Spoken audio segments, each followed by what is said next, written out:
نبی بعد اما بعد فاعوذ باللہ من الشیطان الرجیم بسم اللہ الرحمن الرحیم وما علی الذین یتقون من حسابهم من شیء ولکن ذکری لعلہم یتقون۔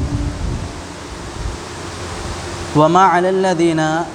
اور نہیں ہیں ان لوگوں کے ذمے، یتقون جو ڈرتے ہیں، بچتے ہیں، پرہیز کرتے ہیں، من حسابہم ان کے حساب میں سے، من شیء کوئی بھی چیز، ولیکن اور لیکن، ذکرا نصیحت ہے، لعلہم شاید کہ وہ یتقون بچ جائیں، یا تاکہ وہ بچ جائیں، ڈر جائیں۔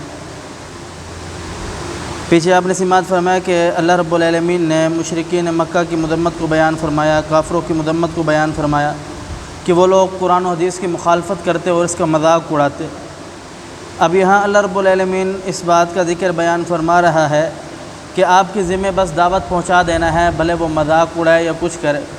آپ ان کو دعوت ضرور پہنچائے، اور جب وہ مذاق اڑائیں، قرآن و حدیث کی بے حرمتی کرے، یعنی قرآن و حدیث کا مطلب یہ ہے کہ قرآن اللہ کی کتاب ہے، اللہ کی بے حرمتی، رسول اللہ صلی اللہ علیہ وسلم اللہ کے رسول ہیں، یہ بھی اللہ اور اس کے رسول دونوں کی بے حرمتی ہے، تو لہذا آپ اس وقت ان سے دور ہو جائیں۔ اور اس آیات میں اللہ رب العالمین یہ بیان فرما رہا ہے کہ قطعی طور پر آپ نے ان کو نہیں چھوڑنا، جس وقت وہ قرآن و حدیث کی مخالفت کر رہے ہو اس وقت آپ ان سے دور ہو جائیں، پیچھے ہٹ جائیں، تاکہ آپ ان کی بات سنو گے۔ اگر آپ نے بات نہیں کہی تو یہ نفاق کی علامت ہے، اگر آپ لڑو گے تو یہ ایک داعی کے لیے مناسب بات نہیں ہے۔ لہذا بہترین طریقہ یہ ہے کہ جب وہ قرآن و حدیث کی مخالفت کرنے لگے یا اللہ اور اس کے رسول کی بے حرمتی کرنے لگے، آپ کیا کریں؟ ان سے دور ہو جائے، علیحدہ ہو جائے۔ اور اس آیات میں اللہ رب العالمین بیان فرمانا ہے کہ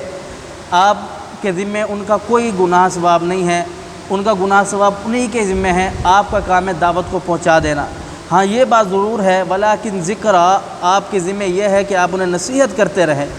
یعنی ان سے پیچھے، اس بات سے پیچھے نہیں ہٹنا کہ وہ بات نہیں مانتے یا بے حرمتی کرتے ہیں تو آپ نصیحت ہی نہ کریں، دعوت دینا ہی چھوڑ دیں، ایسا نہیں ہے۔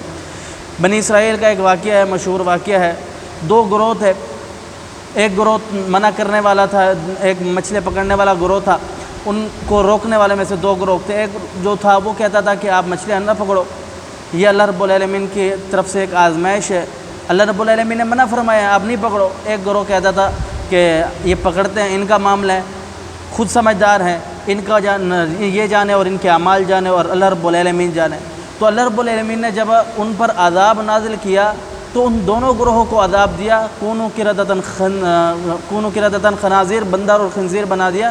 کہ جو لوگ ایک تو مچھلیاں پکڑتے تھے، دوسرے وہ لوگ جو مچھلیاں نہیں پکڑتے تھے لیکن ان کو منع نہیں کرتے تھے۔ تو کہنے کا مطلب یہ ہے کہ دعوت و تبلیغ کا جو کام ہے اللہ رب العالمین نے یہ ہر مسلمان پر فرض کر دیا، فرمایا کل ھذہ سبیلی ادعو علی اللہ علی بصیرۃ انا ومن اتبعنی۔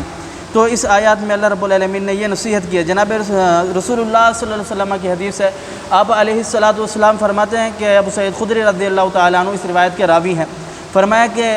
جب بھی کوئی شخص تیرے سامنے کوئی ایسا عمل کرے جو قرآن و حدیث، قرآن و سنت کی مخالفت میں ہو تو کیا کر، تو اسے